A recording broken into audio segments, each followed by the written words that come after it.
Les invitamos a escuchar Santos en el Claustro, dirigido por Fray Santiago Cantera.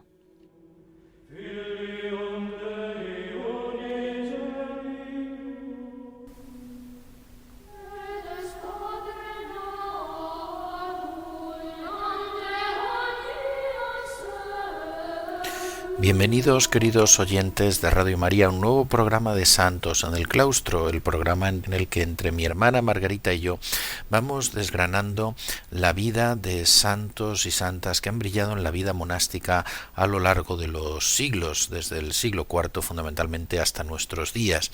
Como saben, en algunos de los programas más recientes me he estado dedicando a algunos santos venerados en la Iglesia ortodoxa, algunos también en la Iglesia católica, otros solo en la ortodoxa, santos del Oriente cristiano, cuya vida no obstante es realmente brillante y que en una deseada y deseable unión de todos los cristianos de Oriente y Occidente podrían ser venerados por ambos.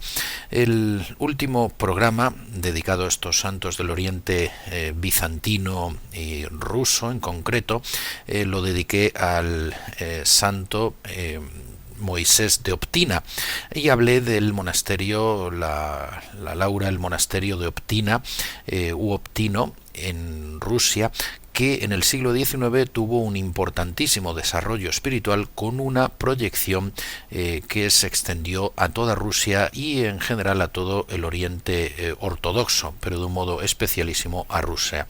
Fueron estos starets o startsi. Starets es el maestro, el padre espiritual, el anciano espiritual, startsi en plural, fueron dados o ensalzados para poder ser venerados de forma local por el Patriarcado de Moscú el 13 de junio de 1996 para poder ser venerados en el entorno de Optina, y la canonización ya con culto universal fue realizada por el mismo Patriarcado de Moscú el 7 de agosto de 2000.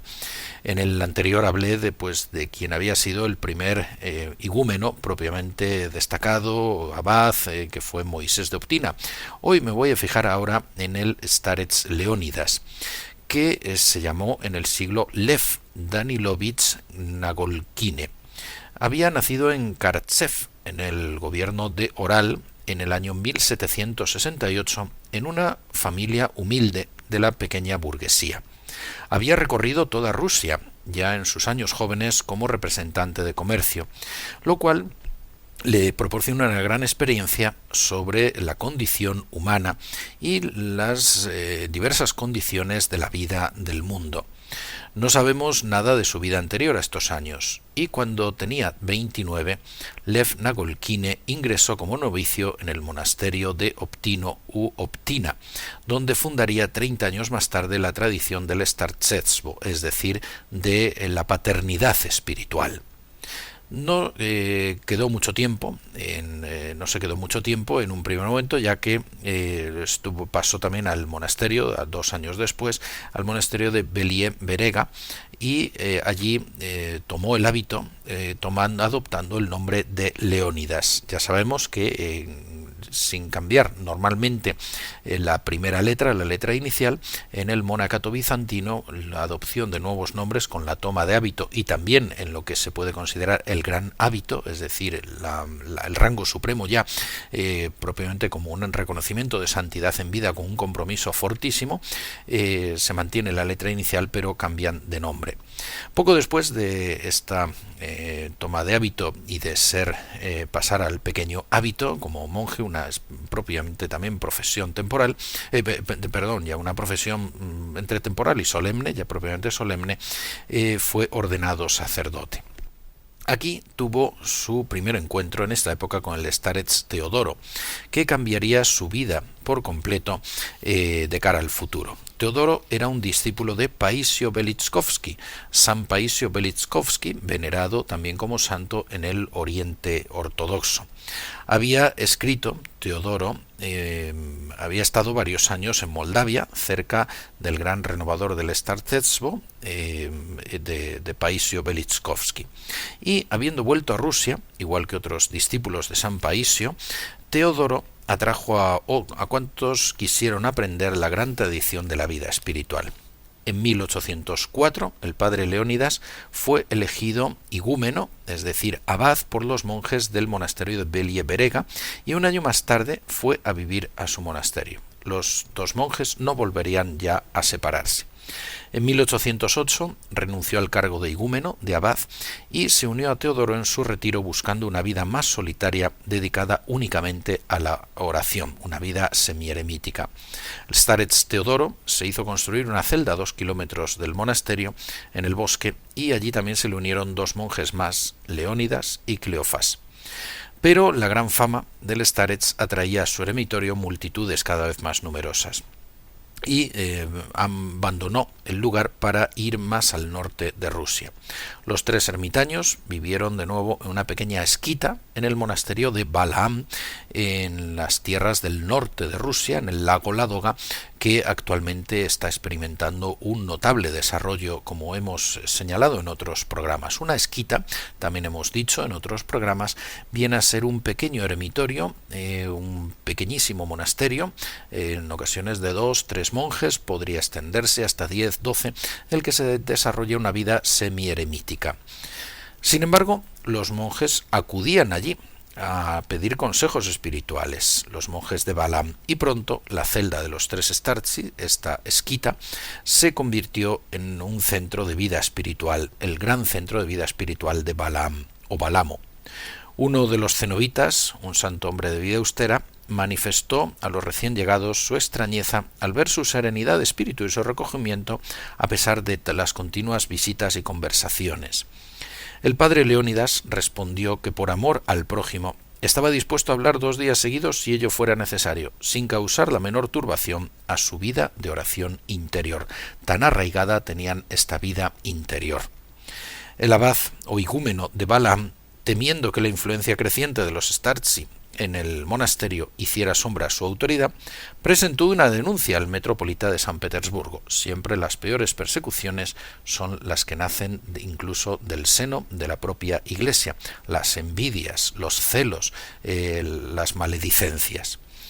Felizmente el archimandrita Filarete de Moscú, más tarde metropolita de Moscú, y el obispo Inocencio de Penza tomaron la defensa del startsestvo, es decir, de estos padres espirituales. La investigación resultó favorable a ellos y, no obstante, estos tres startsi, respetando la paz de la comunidad, prefirieron abandonar Balaam en 1817 para no ocasionar mayores problemas y conflictos, marchando al monasterio de Alejandro Svirk, donde el emperador Alejandro I fue a visitar al starets Teodoro poco antes de la muerte de este santo varón, que tuvo lugar en 1822. Leónidas tomó la resolución de retirarse con algunos discípulos a una esquita solitaria. Tuvo varias proposiciones y finalmente escogió una nueva esquita que se acababa de organizar en Optino u Optina por el abad Moisés.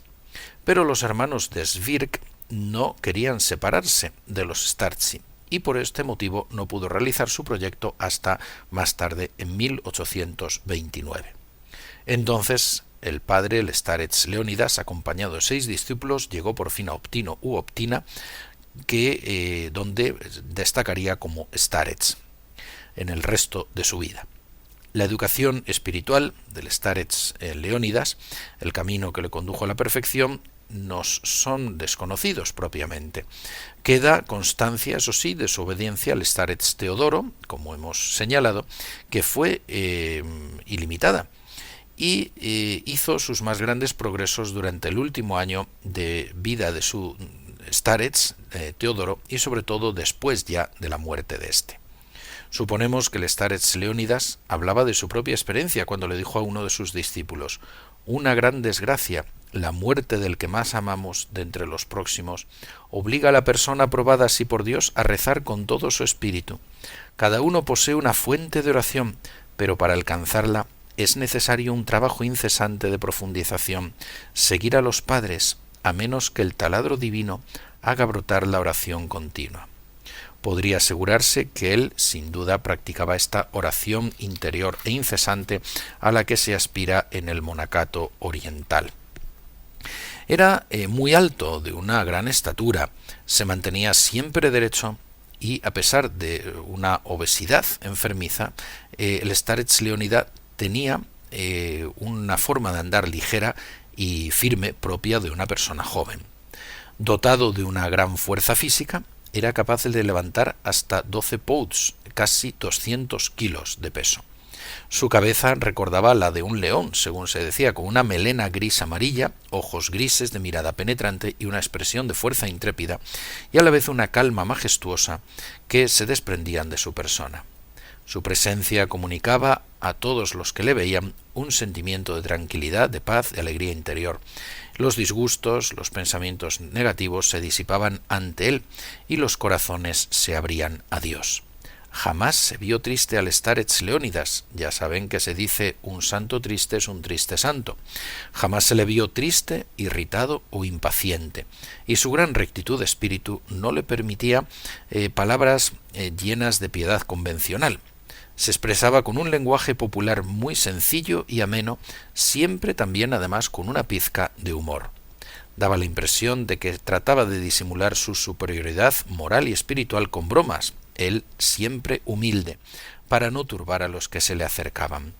En el lenguaje que le era propio consideraba quimeras todas las manifestaciones sentimentales de cariño. Decía, yo estaba con el padre Teodoro, dice un discípulo, que él mismo decía, yo estaba con el padre Teodoro sin ningún fanatismo y por tanto yo estaba dispuesto a postrarme a sus pies. Hacemos una pausa musical para escuchar a los monjes de Balaam, a los que nos hemos referido en el precioso canto que han restaurado en años recientes, el canto propio del monasterio de Balaam.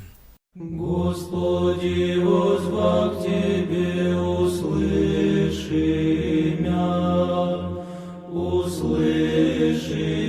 Господи. Господи, возвах Тебе, услыши мя, вон ми глас умоления моего. Внегда возвать ими к Тебе, услыши мя, Господи. Да исправится молитва моя, яко кадило пред Тобою. Воздеяние руку моею, жертва вечерняя, услыши мя, Господи. Положи, Господи, хранение устом моим, и дверь ограждения устнах моих. Не уклони сердце мое, словеса лукавствия, не вщевать и вины о гресе. Proseguimos después de escuchar el precioso canto de los monjes ortodoxos del monasterio de Balaam en el norte de Rusia, en el lago Ladoga. Proseguimos con la vida del starets leónidas de Optino u Optina, siguiendo fundamentalmente la narración que nos ofrece Vladimir Lossky. Con la llegada del starets leónidas a Optina, el startsetstvo, es decir, la paternidad espiritual, tomó raíces profundas en este monasterio. Este don consiste principalmente en la facultad de revelación de pensamientos, es decir, de descubrir aquellos pensamientos negativos y positivos, buenos y malos, que pueden asaltar a la persona. Por efecto de la gracia propia, los startsi pueden ver la profundidad de los seres humanos, se les abre a los ojos, desvelando todos los rincones escondidos del alma, porque también el alma del que habla con ellos se les abre por completo. Así van viendo los secretos del espíritu, todo lo que queda disimulado en la conciencia habitual del hombre. Generalmente el hombre no se conoce suficientemente.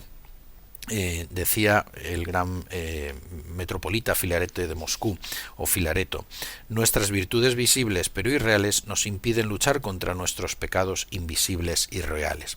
Así, basándose en la tradición de los antiguos padres del desierto y de toda la tradición monástica, fundamentalmente de Oriente en este caso, los startsi rusos fueron verdaderos maestros del espíritu. A menudo se tiene una falsa idea de sí mismo, se fabrica un yo artificial que sirve de llave maestra en las relaciones exteriores, pero esto es una máscara que termina por reemplazar hasta para nosotros mismos nuestra verdadera personalidad tal como es ante Dios. Y esta es la tarea del starets, descubrir el fondo real de la persona, con la ayuda de la persona que debe abrir su conciencia al starets. En estas condiciones, la conciencia ciega, atada por pecados inconfesables, no llega a liberarse hasta que se hace por el sacramento de la penitencia. Pero si los cristianos no saben confesarse bien y los confesores no saben tampoco, no pueden hacer nada para ayudarles, pues aquí es donde entra esa faceta del starets que recibe el don de esa revelación de los pensamientos, de penetrar hasta dentro de la persona. Decía el starets Leónidas: bien sé yo que es vuestro trabajo, pero decidme a los confesores. Decía: ¿cómo confesáis a vuestra gente? Les hacéis 2 o 3 preguntas y eso es todo. Debíais tratar de profundizar en su situación, ver un poco lo que turba sus almas, darles un buen consejo, aliviarlos en sus penas. ¿Lo hacéis alguna vez? Seguro que no tenéis tiempo para ocuparos internamente de todo esto. Y bien, si no estuviésemos nosotros ahí, ¿dónde irían ellos con sus dificultades? Esta es la tarea, por tanto, del starets, del Padre espiritual. Una dirección espiritual profunda, más que dirección, realmente es guía, orientación, ayuda, con sentido realmente de paternidad. No es suficiente, decía, el absolver los pecados, sino también enderezar la conciencia, devolverle su libertad. Es decir, hacer esa tarea profunda de ayudar a la persona a poder luchar contra los pecados para no caer más en ellos. A menudo la confesión se podría mecanizar, si no, señalaban estos startsis. El sacerdote se puede dirigir a un pecador inexistente porque generaliza. Por lo tanto, es muy importante hacer aquí, es la tarea del starets, que ya entra más, eso es, en una paternidad espiritual, una labor muy personal, muy personalizada. Y así es la visión de que un starets se dirige siempre a un hermano, con su destino único, con su vocación y sus dificultades personales. Por un don especial recibido de Dios, el starets ve a cada ser humano como Dios lo ve y trata de ayudarle, abriéndole su mundo interior, sin violentar su voluntad. Esto es fundamental en la paternidad espiritual, que a veces en algunos modelos de dirección espiritual en Occidente se ha cometido aquí un error. Sin violentar su voluntad, para que la persona humana, liberada de trabas ocultas, pueda abrirse a la gracia. Para esta operación, que es realmente un carisma venido del Espíritu Santo, no es suficiente tener este conocimiento profundo de la naturaleza humana, que da una larga experiencia, sino que es necesario en cada confesión tener una visión de la persona, es personalizado. Esta no puede ser conocida en parte más que por revelación. El starets Leónidas jamás se preocupaba de lo que tenía que decir a cuantos venían a verle. Como un rayo, veía los secretos de las conciencias y decía las palabras necesarias que Dios le inspiraba. El orden de la vida monástica cambió en optina u optino a partir del momento en que el starets Leónidas fue a instalarse en la esquita. Su celda se convirtió en el centro de espiritualidad del monasterio. El archimandrita e igúmeno Moisés y todos sus hermanos iban a manifestarle sus pensamientos, a ser aconsejados. Pronto también empezaron a desfilar por allí muchedumbres de laicos de todas partes de Rusia. En 1834 el monje Macario fue a Optino u Optina, convirtiéndose en un colaborador importante del padre o starets Leónidas, y juntos los dos startzi, Macario y Leónidas, recibían a los visitantes, escuchaban sus confidencias y respondían a las cartas de sus hijos espirituales. El desarrollo epistolar de estos dos maestros es también muy de notar. Se decía que tenían un solo espíritu en dos cuerpos, un poco como se decía también de la amistad, decía San Gregorio Nacianceno, de su amistad con San Basilio Magno. Este resplandor del startzesvo, de la paternidad espiritual, crecía en Optina. Los adversarios, no obstante, eran numerosos, siempre la envidia y los celos. Algunos monjes calificaban de herejía la práctica de la revelación de los pensamientos. Ciertamente podría haber elementos un tanto sospechosos, pero no realmente como bien orientado como lo tenían estos startzi. Y otros protestaban por las conversaciones familiares que un ermitaño revestido de megaloschema, es decir, el hábito de consagración monástica supremo, el gran hábito, mantenía con los laicos y que eran visitados por mujeres. Siempre las sospechas, los malos pensamientos, las maledicencias, el pensar mal. Un informe fue dirigido a la diócesis y bajo la orden del obispo de Kaluga, el starets Leónidas tuvo que abandonar la esquita y vivir dentro del monasterio con los demás monjes. Se le rehusó el derecho a llevar el gran hábito monacal al que llevaba. El padre Leónidas sufrió con humildad todas estas persecuciones, sometiéndose siempre sin murmurar a las órdenes del poder diocesano. Pero la prohibición de recibir a los laicos no pudo jamás apartar al padre Leónidas de las muchedumbres que acudían a él con sus penas. El abad o igúmeno Moisés se encontraba en una situación muy difícil porque él era consciente de su santidad, pero tenía la presión de las envidias y las amenazas episcopales. El abad se vio obligado a recordar a Leónidas la voluntad expresa del obispo, pero al mismo tiempo reconocía que era injusto el trato que se le había dado al padre Leónidas. La persecución contra el padre Leónidas finalizó en 1837 cuando el metropolita Filareto de Kiev, gran propagador del startzesvo, de la paternidad espiritual, llegó de visita a Optina acompañado del obispo de Kaluga. Se preguntaron al starets por qué no llevaba el gran hábito, el megaloschema. El padre Leónidas guardó silencio, el metropolita le ordenó vestirse con su megaloschema, el gran hábito, y 2 años más tarde las dificultades, no obstante, volvieron a comenzar.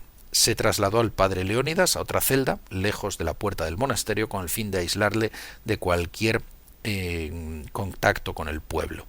Las envidias en Oriente y en Occidente no faltan en la Iglesia. La muchedumbre le esperaba cada día a la hora en que se dirigía a la iglesia. La gente se apretujaba a su alrededor, se postraban a sus pies, abrazando las faldas de sus vestidos. Esto nos recuerda al Santo Padre Pío de Pietrelcina. Se tomaron nuevas medidas contra él. Se hablaba de enviarlo a un monasterio lejano, a Solovki, en el Mar Blanco, donde nadie pudiera llegar. Únicamente la intervención enérgica de Filareto de Moscú, el metropolita de Moscú, pudo detener el celo intempestivo del obispo diocesano de Kaluga. Las persecuciones así cesaron. La vida del starets Leónidas estaba rigurosamente ordenada, no dormía nunca más de 3 horas.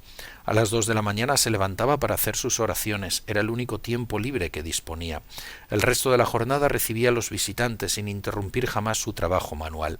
Sentado en su cama trenzaba cinturones, comía 2 veces al día en la mesa, conversaba con los monjes, 2 veces al mes comulgaba en la iglesia del monasterio, no era la comunión diaria en el ámbito ortodoxo, entonces una práctica frecuente, tampoco lo es hoy. Después de la cena, los discípulos del starets se reunían en su celda para hacer juntos las oraciones de la noche y asistir a la lectura de la epístola y del Evangelio. Un peregrino que fue a visitar Optina nos ha dejado un relato muy vivo de la recepción que ofrecía el starets Leónidas. Dice: el starets, vestido de blanco, estaba sentado en medio de los discípulos y visitantes, que a su vez están arrodillados a su alrededor escuchándole. Dirigiéndose a un comerciante, el padre Leónidas le pregunta cuál es el motivo de su visita. El comerciante le respondió: vengo a buscar vuestros consejos, padre mío. ¿Has hecho lo que te prescribí la otra vez? Excúseme, padre mío, no lo puedo hacer. Entonces el starets ordenó que lo arrojasen fuera sin miramientos. En esta escena el comerciante dejó caer una moneda de oro. «Recógela», dijo el starets, «y dásela al peregrino que pase delante del monasterio. Él sí la necesita».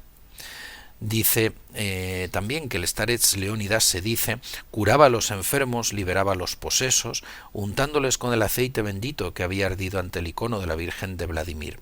Cuando los asistentes, aturdidos al ver el poder de su plegaria, le preguntaban cómo se atrevía a curar a los posesos, decía: «Esto no viene de mí, Dios concede la salud a cada uno según su fe, por intercesión de la Virgen Santa».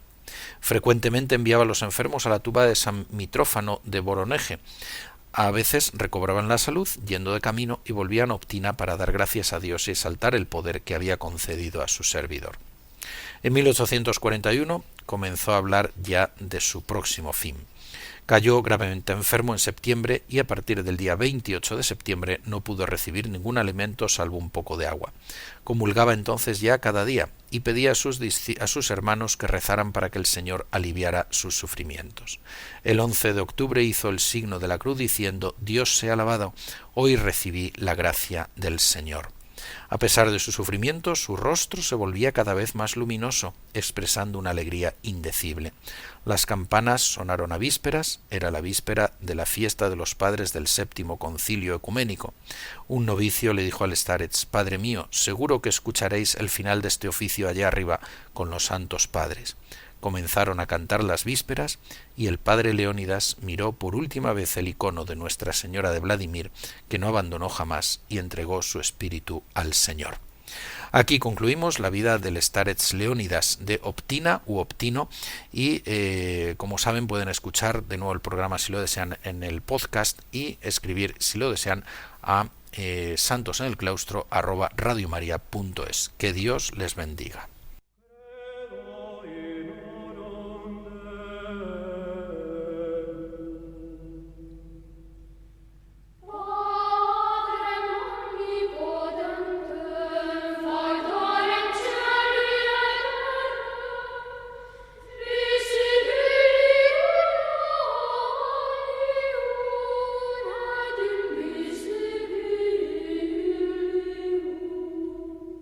Han escuchado en Radio María Santos en el Claustro, un programa dirigido por Fray Santiago Cantera.